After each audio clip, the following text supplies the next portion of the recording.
Olá, participantes do sexto Congresso Digital de Nanobiotecnologia e Bioengenharia. Meu nome é Luciano Paulino da Silva e eu estou aqui para apresentar para vocês uma palestra intitulada Nanômica, na qual terei a oportunidade de mostrar uma nova forma de desenvolver nanotecnologia. E nesse sentido, quando nós pensamos na nanobiotecnologia, assim como na bioengenharia tecidual, nós temos visto que cada vez mais as soluções que são desenvolvidas por nós, cientistas, engenheiros, são aquelas voltadas para a sustentabilidade das ações que nós realizamos. E nesse sentido, quando nós pensamos nas últimas 5 edições desse CDNB, nós tivemos a oportunidade de expor uma série de conceitos, contextos e aplicações voltadas para as vertentes de síntese, caracterização e aplicação de nanomateriais e também de desenvolvimento de estruturas organizadas em escala nanométrica.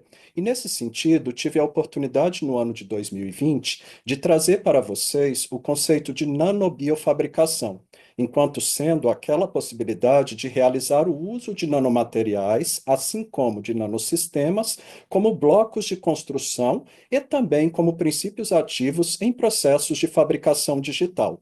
Posteriormente, no ano seguinte, tive a oportunidade de apresentar a vocês o conceito que eu chamei de nanobioconvergência, enquanto sendo uma fusão transdisciplinar tanto das ciências quanto as engenharias, as quais se relacionam com a vida, com as tecnologias convergentes e habilitadoras contribuindo para o desenvolvimento dessas áreas.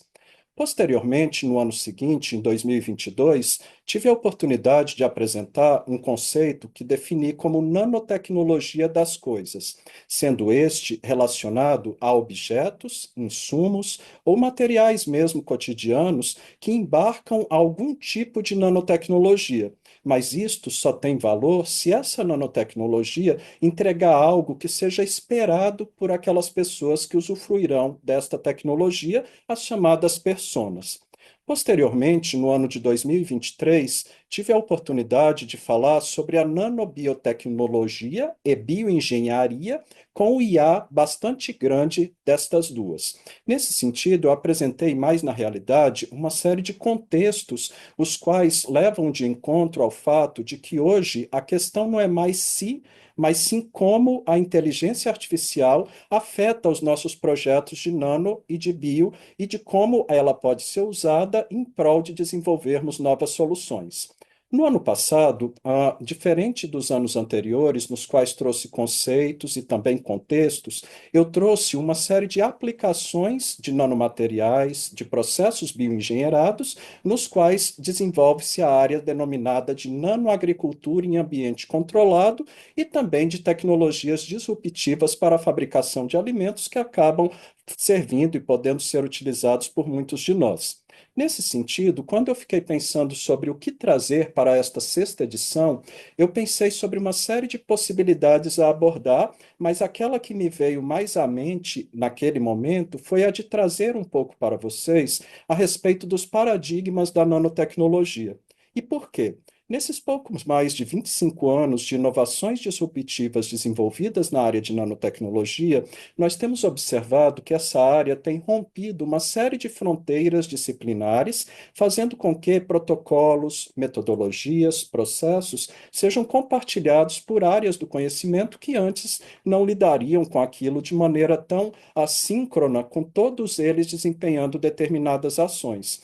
E também ela é uma área que traz todo o paradigma da escalabilidade sem precedentes, que o diga os smartphones que muitos de vocês estão usando nesse momento e que efetivamente embarcam uma série de nanotecnologias no âmbito daquele conceito de nanotecnologia das coisas que mencionei anteriormente. E também temos visto cada vez mais ampliar toda uma convergência tecnológica, a qual tem sido cada vez mais acelerada em prol de desenvolver soluções que respondam a problemas já existentes na sociedade. A nanotecnologia hoje, ela baseia-se muitas vezes na possibilidade, de maneira relativamente rápida, oferecer soluções a problemas existentes. E também é uma área que criou uma série de paradigmas relacionados à democratização das aplicações, Hoje, cada um de nós provavelmente utilizou de alguma nanotecnologia, mesmo que eventualmente não tenha percebido do uso de tal solução. Mas, ao mesmo tempo em que vários desses paradigmas acabaram sendo criados relacionados à nanotecnologia, nós sempre nos perguntamos de será que esses paradigmas são intocáveis? Ou será que chegou o momento de nós rediscutirmos e, quem sabe, até criarmos novos paradigmas? E, nesse sentido, quando nós pensamos em alguns dos paradigmas da nanotecnologia, um deles é o das propriedades individuais dos nanomateriais, as quais nós caracterizamos por diversas ferramentas de investigação em escala nanométrica, que nos permitem determinar tamanho, forma, cristalinidade e outras propriedades desses materiais. Mas muitas vezes esquecemos-nos que todos eles também atuam em processos muito mais sistêmicos do que esses e que efetivamente trata-se de um paradigma a ser quebrado. Outro é o paradigma relacionado à chamada síntese química, onde muitos de nós começaram a desenvolver nanotecnologia em processos baseados na química clássica, na química convencional. E aos poucos nós estamos migrando para opções mais sustentáveis no âmbito da chamada síntese verde. Também, um dos paradigmas é que as disciplinas, por mais que se fale em uma área com potencial para se tornar transdisciplinar, muitas vezes ainda são segmentadas. Muitas vezes ainda há compartimentos entre as áreas, as quais permitem que a nanotecnologia se desenvolva, e que cada vez mais temos que quebrar esse paradigma para que as disciplinas sejam efetivamente integradas. Uma outra questão, ou paradigma bastante recorrente da nanotecnologia, é que ela é muito rápida em resolver problemas, mas problemas já existentes. Pouco se usa da nanotecnologia em prol de antecipar e, consequentemente, oferecer soluções para aquilo que ainda está por vir. Além disso, muitas vezes a nanotecnologia ela traz uma série de dados que podem ser apresentados, dados esses que muitos de vocês apresentarão tanto nas palestras quanto nas sessões de pôsteres, e que muitas vezes eles precisam ser compilados, estruturados, para que estes dados efetivamente se tornem informação, havendo, portanto, a necessidade de quebrar o paradigma da geração de dados. E nesse sentido, eu acabei entendendo que, após vários anos de estudo para alcançar essa nova proposta, esse novo conceito, nós vimos como uma possibilidade deste ser o momento para mudar alguns desses paradigmas. E é aí que entra aquilo que nós temos chamado de nanômica. E o que que seria então essa nanômica? Ela nada mais é do que uma proposta de uma nova forma de fazer nano e, consequentemente, bio, em prol de soluções relevantes, impactantes e transformantes. De modo a que eu costumo dizer que a nanômica seria a nanotecnologia que não espera o futuro, e sim ela antecipa o futuro. E de que maneira ela faz isso? A nanômica ela é um campo transdisciplinar dedicado efetivamente ao estudo sistêmico, em larga escala, de nanomateriais. Nanomateriais dos mais variados tipos, com as mais diferentes propriedades, sejam elas químicas, físicas ou biológicas, e abrangendo, portanto, a síntese, a caracterização, a funcionalidade e as aplicações desses nanomateriais, com ênfase em estratégias que sejam sustentáveis e bioinspiradas. E o que ela então objetiva enquanto uma nova vertente dentro da nanotecnologia? Ela objetiva mapear, quantificar e modelar todas as relações existentes entre composição, estrutura e todas as demais propriedades em uma escala nunca antes explorada na nanotecnologia, ou seja, uma escala ômica de desenvolvimento desses materiais, com vistas a otimizar tanto o desempenho que possa ser útil em diferentes aplicações, sejam elas tecnológicas, ambientais ou biomédicas, ao mesmo tempo em que minimizando potenciais impactos adversos, indesejáveis do ponto de vista ecológico. E como se pretende, então, quebrar aqueles paradigmas que eu mencionei anteriormente com a nanômica? A primeira abordagem envolve a ruptura com o reducionismo clássico. Do que nós estamos falando? Toda a nanotecnologia tradicional, ela foi alicerçada e teve pilares nas quais fizeram com que ela acabasse operando de maneira fragmentada. Muitos aqui sabem disso, que quando desenvolvem seus estudos, vocês realizam a síntese, ou em seguida vocês realizam a caracterização ou a aplicação desses materiais, e tudo isso muitas vezes envolve campos estanques. Não raras às vezes, inclusive em laboratórios distintos, são realizadas cada uma dessas operações. E, consequentemente, os estudos acabam focando em propriedades individuais de cada um dos nanomateriais desenvolvidos. Não raras às vezes, ignorando até mesmo interações sistêmicas que esses materiais têm no ambiente que eles venham a ser utilizados. E o que a gente então traz de potencial mudança com a nanômica? Agora nós passamos a ter uma visão holística, uma visão ômica desses processos, de modo em que nanomateriais agora são analisados como sistemas dinâmicos, como parte mesmo de um ecossistema dinâmico e que vai ter diferentes propriedades que são emergentes desses materiais, tendo a necessidade de ser mapeadas via estratégias baseadas em correlações multidimensionais desse processo. Nesse sentido, a nanômica nada mais traz, então, do que uma lupa que vai tirar aquele reducionismo e vai fazer com que agora você tenha uma observação muito mais sistêmica, muito mais telescópica dos processos. A outra questão que visa a romper é a questão da superação da dicotomia entre a sustentabilidade e o desempenho. Hoje, quando nós desenvolvemos nanotecnologia, nós priorizamos muitas vezes o desempenho técnico. É quando nós falamos, nós precisamos de uma estabilidade coloidal sugestiva de ser um sistema que vai ficar estável durante um longo período. Ou nós precisamos alcançar nanomateriais que estejam dentro de uma escala convencional entre X a Y nanômetros. E muitas vezes nós nos esquecemos que durante esses processos, algumas imperfeições acontecidas podem eventualmente gerar até mesmo nanomateriais com muito mais potencial funcional. E, ao mesmo tempo, durante esses processos, há a possibilidade de geração de resíduos potencialmente tóxicos. E, por esse motivo, muitas vezes, todo o processo acaba envolvendo altas custas, não só do ponto de vista energético, do ponto de vista de materiais, mas também de potencial risco ecológico, de impacto adverso no ambiente. E o que a nanômica então traz? Ela traz a possibilidade de reinventar a síntese com princípios que sejam bioinspirados. Não estamos falando apenas de síntese verde, nós estamos falando de biomimética radical, nas quais as vias metabólicas naturais encontradas nos organismos possam ser utilizadas como verdadeiras nanofábricas verdes na produção de nanomateriais. Estamos falando também de uma bioeconomia circular integrada, nas quais os próprios resíduos gerados nos processos de síntese podem, por que não, virar insumos no desenvolvimento, seja de outros nanomateriais ou mesmo para aplicações inovadoras.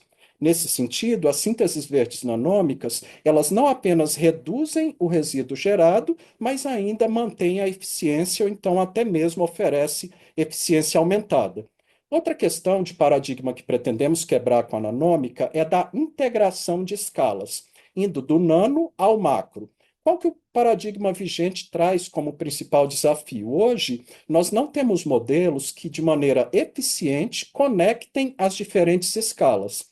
Ou nós investigamos o comportamento quântico, aquela escala dita subnanométrica, ou nós investigamos a função macroscópica, aquela função, aquelas propriedades visíveis em escala visível a olho nu.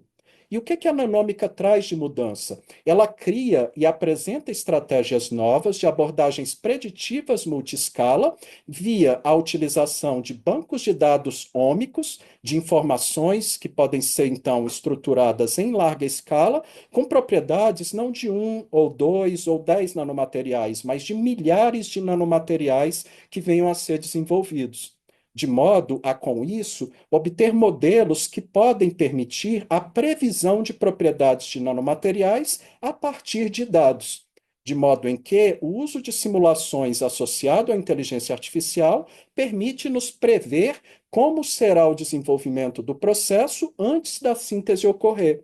e não raramente ter a possibilidade até mesmo de como o nanomaterial se comportará em diferentes sistemas.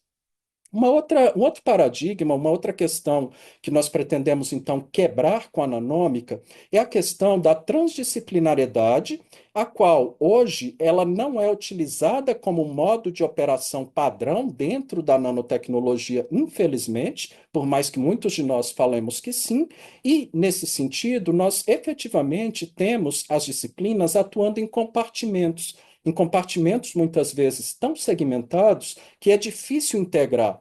Um exemplo disso, biólogos como eu, muitas vezes desconhecem as propriedades físicas dos materiais em escala nanométrica. Ou engenheiros de materiais, como devemos ter muitos aqui, podem eventualmente negligenciar as dinâmicas celulares complexas que acontecem nos sistemas vivos. E o que que a nanômica traz de mudança? Ela opera em espaços que a gente tem chamado de espaços conceituais híbridos, nas quais uma linguagem agora unificada trazem conceitos, como apresentei no segundo CDNB, de nanobioconvergência, unindo as áreas do conhecimento para permitir que nós desenvolvamos a nanômica. E o que que nós fazemos também? Fazemos o uso de nanoferramentas convergentes, onde técnicas como as espectroscópicas, as microscópicas, os estudos em vivo, são integrados para oferecer novas soluções e desenvolver materiais avançados em escala nanométrica. Eu costumo agora dizer que a nanômica nada mais é, então, do que o QR Code que vai permitir decifrar toda a sinfonia entre as áreas da nanotecnologia. Uma outra questão, outro paradigma que se pretende romper com a nanômica é a questão da necessidade de antecipação às chamadas crises globais. E qual que é o paradigma atual da nanotecnologia traz? Hoje, a nanotecnologia é extremamente reativa, muito eficiente, inclusive, mas reativa a problemas já existentes.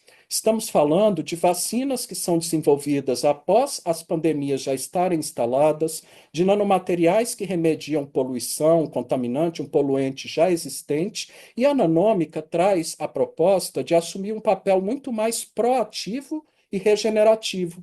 De que maneira? Hoje, a gente teria então a possibilidade de compilar os dados para torná-los informações a respeito de nanomateriais, para assim disponibilizar novas soluções.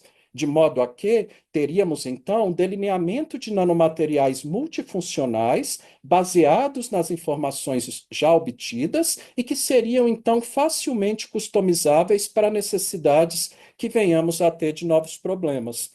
Nesse sentido, então, a nanômica ela não espera as crises acontecerem, e sim ela codifica a resiliência no próprio desenho da matéria, permitindo assim transformar ameaças futuras em oportunidades que podem ser executadas atualmente.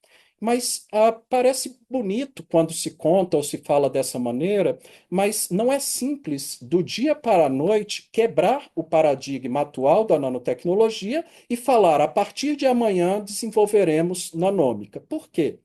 Primeiro, nós temos que romper o conservadorismo da nanotecnologia tradicional. Por mais que falemos em inovação, muitos de nós somos extremamente conservadores. Qual de nós, quando submeteu um artigo científico, não veio um questionamento de um examinador solicitando que nós adicionássemos uma imagem de microscopia eletrônica de transmissão?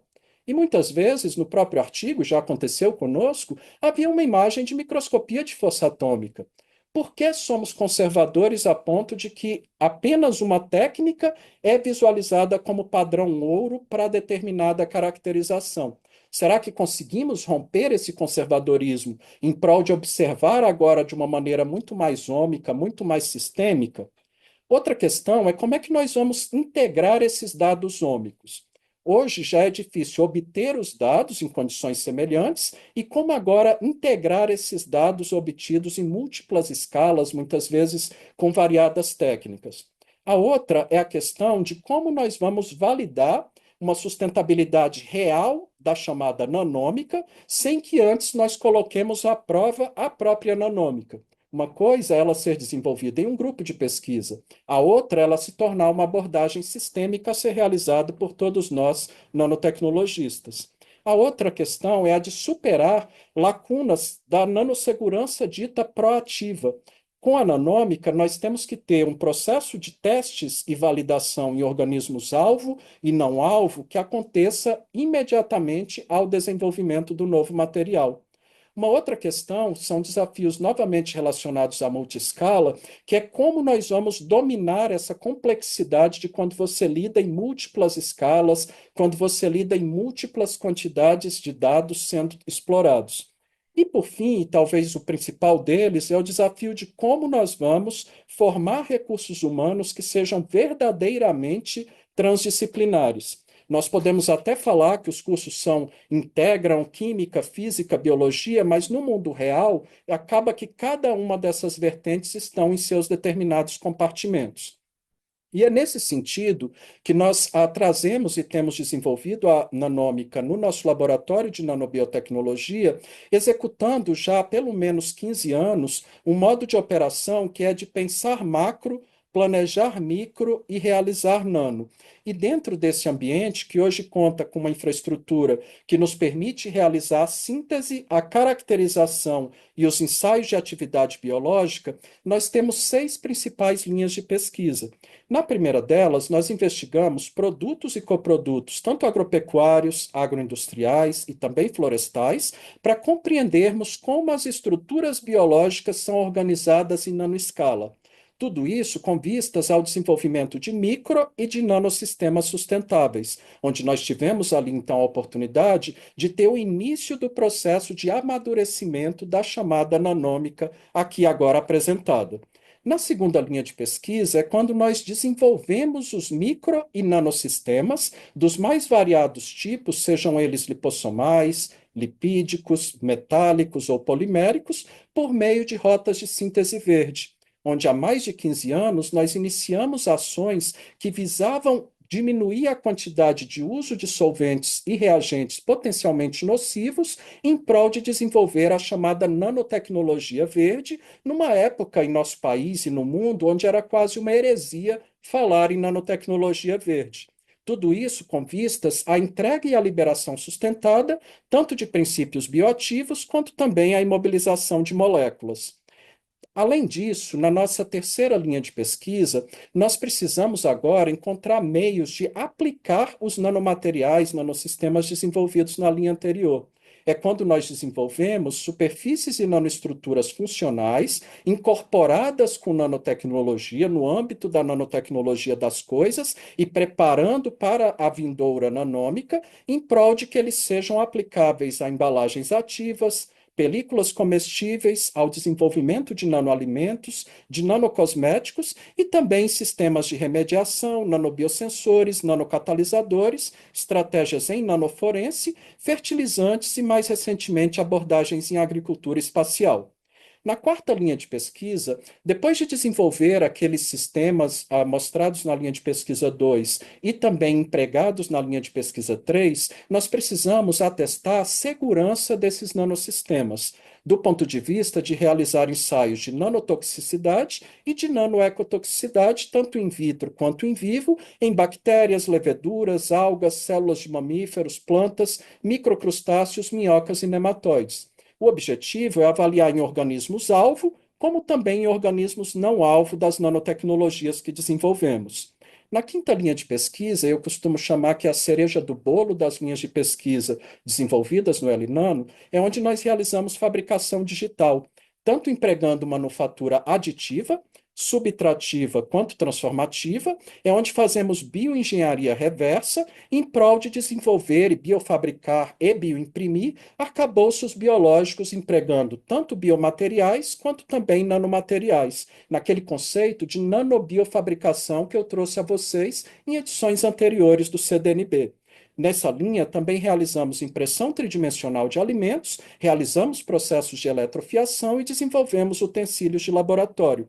Tudo isso para que, posteriormente, nós consigamos integrar essas 5 linhas de pesquisas anteriores em uma linha de pesquisa 6, na qual nós implantamos processos em prol do escalonamento industrial, do gerenciamento de resíduos, da avaliação de riscos e impactos e do uso de inteligência artificial nos nossos processos nanobiotecnológicos. Esses processos, eu já mostrei para vocês a infraestrutura, já mostrei as linhas de pesquisa, mas eles não acontecem sem gente. 100 pessoas. Pessoas como essas que vocês estão vendo, que fazem parte do nosso time, ou têm feito parte ao longo dos vários anos de execução do Elinano, tanto no ambiente remoto, como hoje estamos, quanto no ambiente presencial em um dos nossos eventos aqui realizados na Embrapa Recursos Genéticos e Biotecnologia. E toda essa gente desenvolve nanoinsumos inovadores. Estamos falando de lipossomas naturais, emulsões sustentáveis, nanopartículas lipídicas, metálicas, biopoliméricas, assim como nanocápsulas. E como que esses nanoinsumos são desenvolvidos no nosso time à luz da nanômica? Nós realizamos basicamente 5 etapas. A primeira delas envolve uma investigação muito exploratória. É quando nós aplicamos o conceito de larga escala da nanômica para produzir uma série de nanomateriais com vistas a selecionar aquele com melhor desempenho. E como você faz isso? Na segunda etapa, você estrutura os dados obtidos anteriormente para torná-los informações úteis e aplicáveis. E quando você encontra uma informação útil em dados obtidos por uma estratégia ômica de desenvolvimento de nanomateriais, você vai para a etapa 3, onde nós fazemos investigação confirmatória, a qual é direcionada, dirigida por perguntas. É a etapa dirigida por hipóteses dentro do desenvolvimento das nossas soluções. Já na quarta etapa é quando nós, já geralmente em parceria com empresas, desenvolvemos novos produtos, processos ou serviços, utilizando das informações obtidas em escala ômica nas abordagens anteriores. Para que então, na quinta etapa, nós disponibilizemos tais soluções para adoção pelo setor produtivo. E por conta disso, eu trouxe para vocês 2 exemplos executados nos últimos 10 anos, nos quais nós temos maturado a nanômica, onde um deles envolve a síntese verde de nanopartículas de prata com plantas do cerrado, e o outro apresentarei a plataforma NanoRecVeg, que é literalmente um novo conceito de realização da chamada nanômica. O que que a gente tem desenvolvido então? Durante a tese de doutorado da hoje doutora Cíntia, ela realizou o desenvolvimento e avaliação de atividades biológicas in vitro e in vivo de micro e de nanopartículas de prata obtidas por rotas de síntese verde, utilizando extratos aquosos de plantas do cerrado. O que que ela fez? Ela pegou nada mais, nada menos do que 90 espécies de plantas encontradas no cerrado para realizar a síntese de nanopartículas de prata.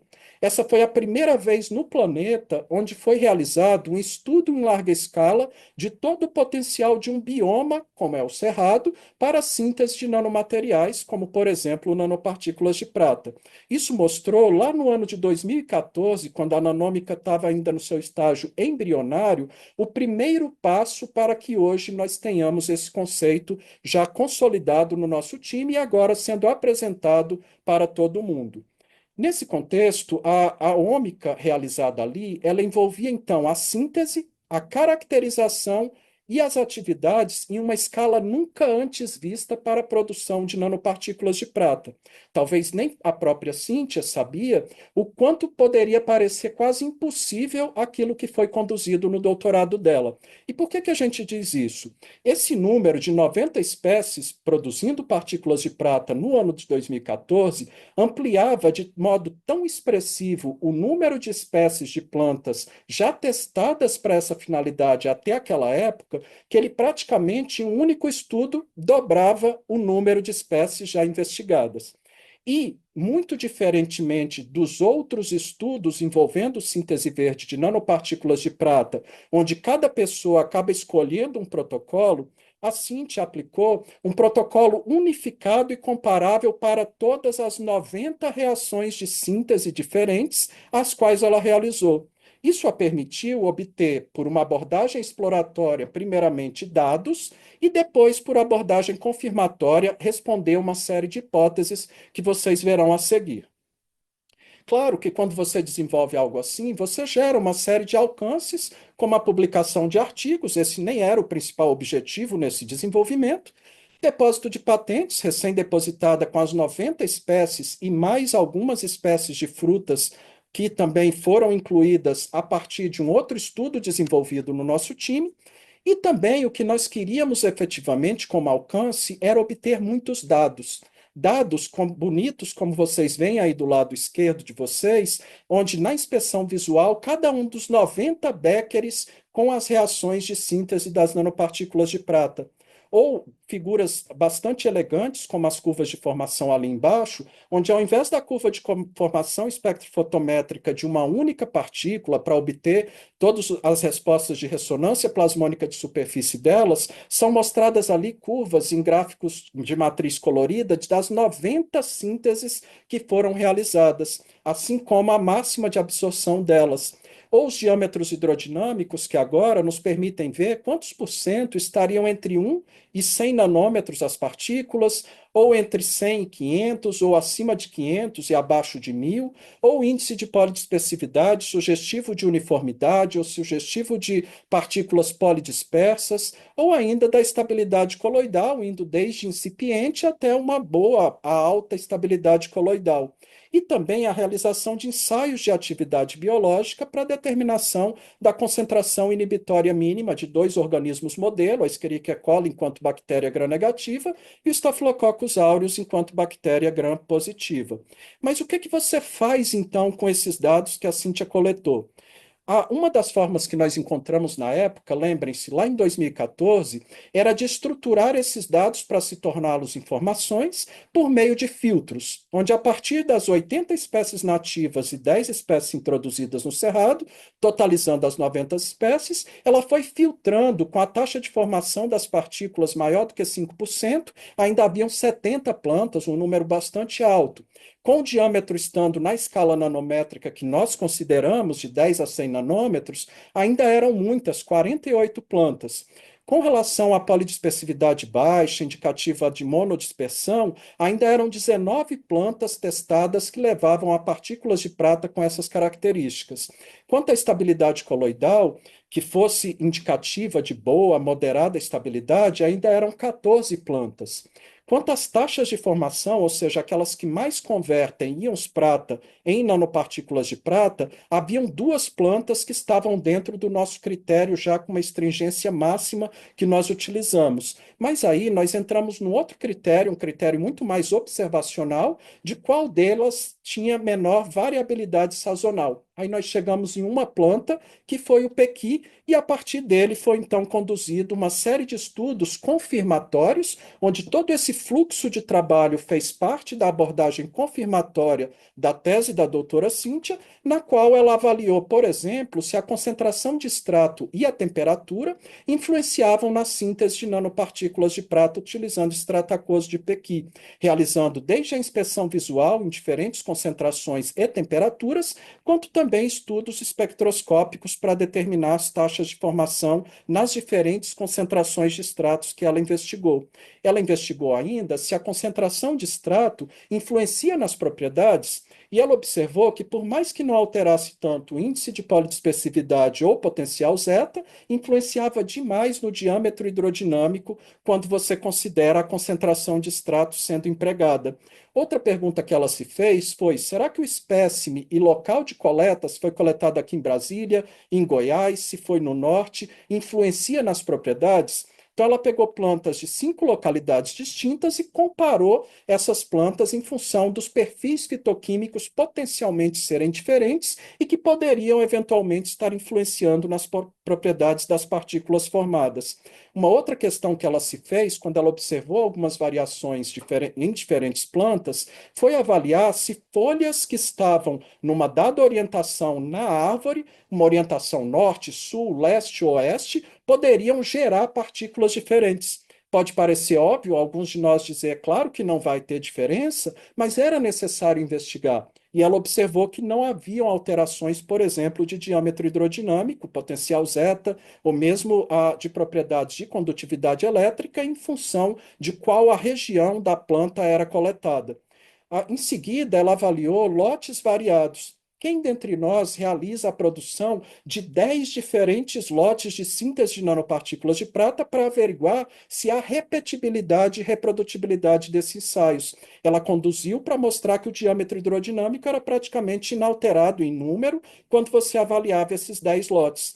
Uma outra abordagem que ela investigou foi respondendo à pergunta de será que o armazenamento influencia nas propriedades? Então, ela realizou armazenamento a 4 graus ou a 25 graus, inicialmente durante 30 dias, onde a 25 graus já ocorrem alterações no diâmetro hidrodinâmico, na distribuição de populações de diâmetro hidrodinâmico, e em seguida ela armazenou esses materiais por até 1 ano e meio. Hoje nós já temos esse material sendo avaliado já muitos anos depois, quase 10 anos depois, e que ainda tem as mesmas propriedades de tamanho, mostrando que a seleção foi bem feita em termos de qual o extrato utilizar para a produção das nanopartículas de prata.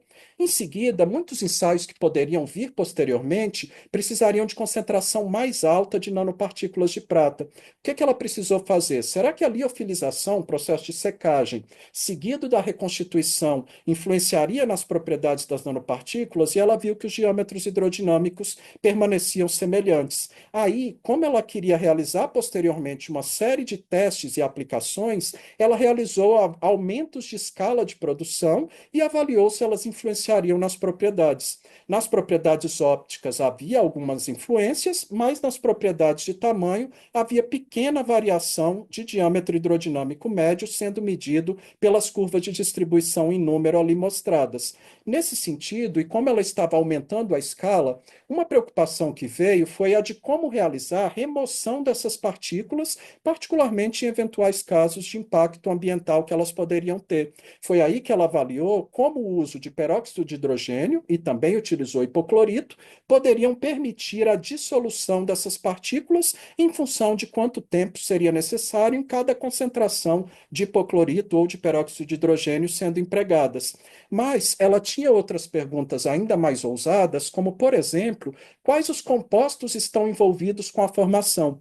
Para isso, ela utilizou espectroscopia de infravermelho com transformata de Fourier, espectroscopia Raman em 2 comprimentos de onda, assim como cromatografia líquida acoplada à espectrometria de massa, para determinar as classes de compostos e até mesmo para determinar quais eram os compostos presentes no material em maior abundância e que eram da ordem de dezenas, que poderiam estar afetando os processos de síntese de nanopartículas. Mas por que tudo isso? Porque ela queria realizar uma série de aplicações. Aplicações, por exemplo, que envolviam atividade antimicrobiana, algo tão conhecido de nanopartículas de prata, que é o seu efeito em bactérias e em fungos, e que, quando ela avaliou, mostrou que essas partículas, obviamente, também tinham efeito contra bactérias e fungos.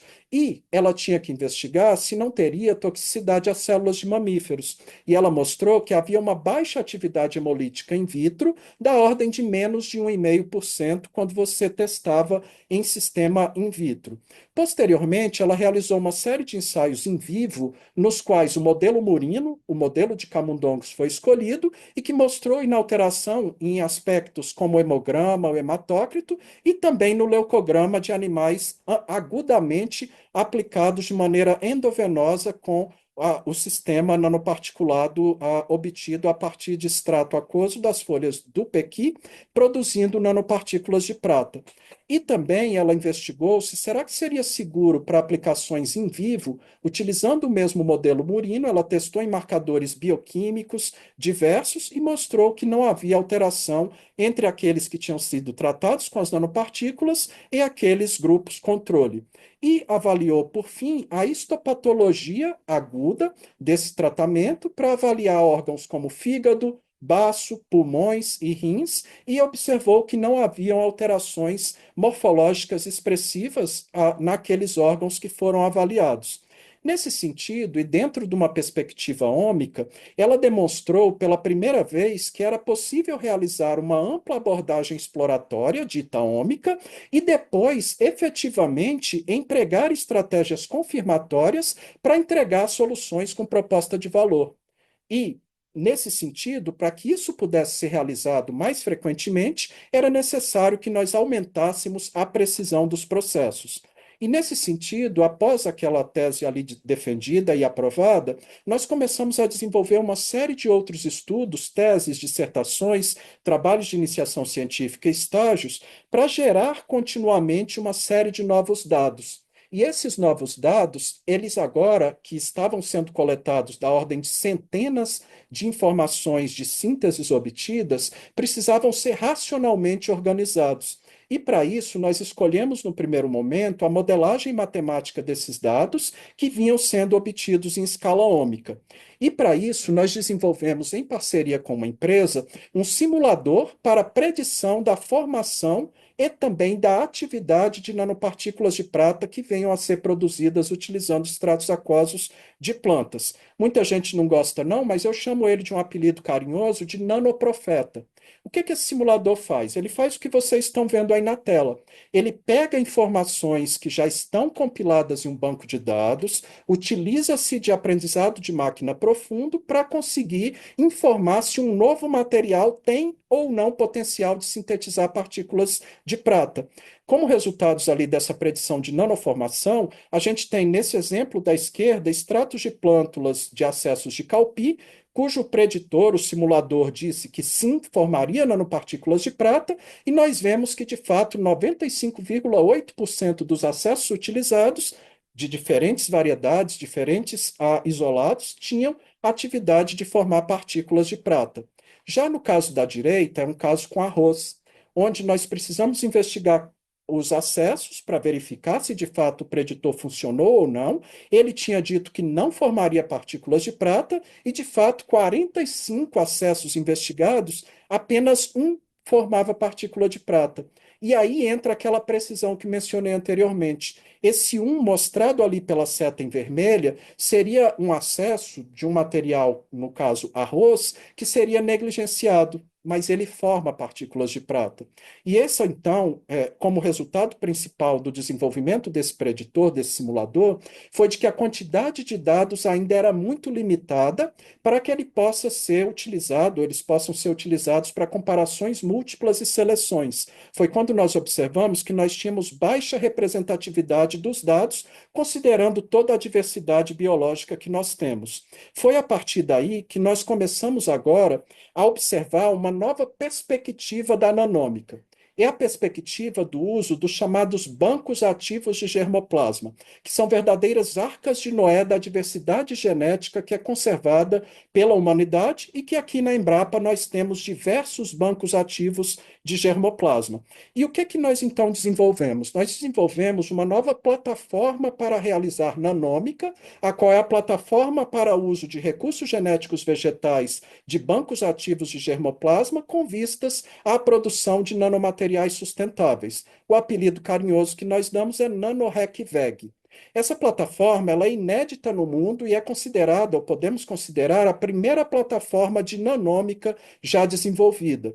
Ao invés de dezenas, como a doutora Cíntia fez, ou algumas centenas, como posteriormente nós investigamos, aqui nós investigamos milhares de acessos de plantas conservadas em bancos ativos de germoplasma, que vão gerar milhares de sínteses, milhares de nanomateriais diferentes. Nesse caso, aplicamos a nanotecnologia verde, baseando, sempre quando possível, conceitos de nanotecnologia de base biológica, como sendo o padrão ouro, para desenvolver nanomateriais sustentáveis. A partir dali, nós produzimos fitoestratos multifuncionais que permitem produzir nanopartículas mono e bimetálicas, nanopartículas nanocristais e nanofibras biopoliméricas e também nanopartículas lipídicas, emulsões e lipossomas. E como que nós estruturamos agora dados que são coletados da ordem de milhares de dados ou centenas a cada ano? Nós realizamos o uso de estatística multivariada em modelagem matemática com o intuito de simplificar os dados complexos, transformando-os várias variáveis que são obtidas em poucos componentes. Por exemplo, empregando análise de componentes principais que permitem capturar a informação mais importante e oferecer para o usuário final um resumo inteligente daquilo que está sendo ali observado. Desse modo, possibilita visualizar muito mais rapidamente os padrões existentes. Nesse contexto, nós tivemos agora a formação de um time que é formado efetivamente para o desenvolvimento dessa plataforma por mais de 30 pessoas que passam por cada uma das suas vertentes que vocês conhecerão. A Nathalie atuou nas primeiras versões das planilhas estruturadas para compilar as informações tanto dos fitocompostos das plantas quanto dos nanomateriais produzidos com os bancos ativos e também as coleções da Embrapa. Já a Ila e o André atuaram nos fitoestratos multifuncionais, mais de 250, para obter informações da presença ou ausência de fitoquímicos importantes, como antraquinonas, carboidratos, flavonoides, lipídios, saponinas, proteínas ou taninos. Já a equipe liderada pela doutora Vera, que contou também com a Ananda, com a Karen, com a Luna e com a Maria Luísa, pegou esses bioextratos obtidos e avaliou as atividades antioxidantes. E utilizando de análise de componentes principais, é possível identificar padrões e quais grupos têm determinado comportamento no âmbito dessa síntese. Por quê? Quando você agora obtém bioextratos com atividade antioxidante, você consegue selecionar dentre eles quais os mais aplicáveis à síntese de nanomateriais de diferentes tipos. É isso que nós fazemos quando o time que conta com a Thalita, a Cíntia, a Ana Luísa, o Lucas, Luísa, a Marina, a Sara e a Thalita, envolvem o desenvolvimento de nanomateriais metálicos, estamos falando de nanopartículas de cobre, de prata com cobre, as bimetálicas, de ferro, de zinco, as quais podem, utilizando a estratégia OMIC, e aqui vocês veem simplesmente em cada uma dessas imagens 1.200 partículas sendo exploradas ao mesmo tempo, a seleção daquelas com maior potencial para determinados usos ou determinadas aplicações. E nós não nos limitamos a nanopartículas de natureza metálica. No time no qual contou com Tatiane, Cíntia, Alice, Andréia, Manuela, Sayuri, Fernanda e Luísa, nós desenvolvemos nanomateriais lipídicos, onde foram mais de 700 lipossomas, emulsões, nanopartículas lipídicas sólidas que foram desenvolvidos e que agora podem ser pinçados a partir desses gráficos que vocês veem aí para a seleção daqueles com os atributos mais desejáveis para determinado uso, determinada aplicação. E também desenvolvemos nanomateriais biopoliméricos, onde foram mais de 500 desenvolvidos pelo time com a Cíntia, Lúcio, Camila, Bruna, Mariana, Nicole, Caroline, Vitória e Késia, as quais desenvolveram a possibilidade de produzir nanocristais, nanopartículas de celulose e também nanofibras, onde está ali em andamento, porque ali nós estamos fazendo uma compilação do uso de inteligência artificial em imagens obtidas de nanofibras, dando um novo passo para a nanômica, que passa a também poder ser realizada a partir de imagens que são obtidas e não apenas de dados espectroscópicos ou microscópicos, então, que vão passar a ser empregados. E durante esses já mais de 10 anos, para chegar a esse conceito de nanômica que apresento para vocês hoje, nós fomos aprendendo uma série de lições. A primeira delas, e talvez a mais importante que nós aprendemos muito precocemente, foi a de que protocolos precisam ser padronizados. Por que que a nanômica não pode ser realizada com dados já coletados em todo o mundo? Porque não há um padrão de coleta, não há um padrão de formas de análise, e isso acaba comprometendo algumas das abordagens quando você estuda em larga escala. A outra questão é que você tem a necessidade de ter um armazenamento seguro dos dados para que você possa, então, torná-los informação. E seguro não é simplesmente hospedá-los em uma nuvem, muitas vezes você tem que ter backups físicos e outras formas de armazenamento seguro desses dados, incluindo, claro, as próprias atas físicas que também são necessárias. Outra questão é de que a curadoria dos dados é essencial. Não basta um único indivíduo fazer a coleta, aplicação, colocação dos dados. Precisa ter outros membros que atuem na supervisão, na curadoria desses dados, para que eles sejam dados realmente confiáveis.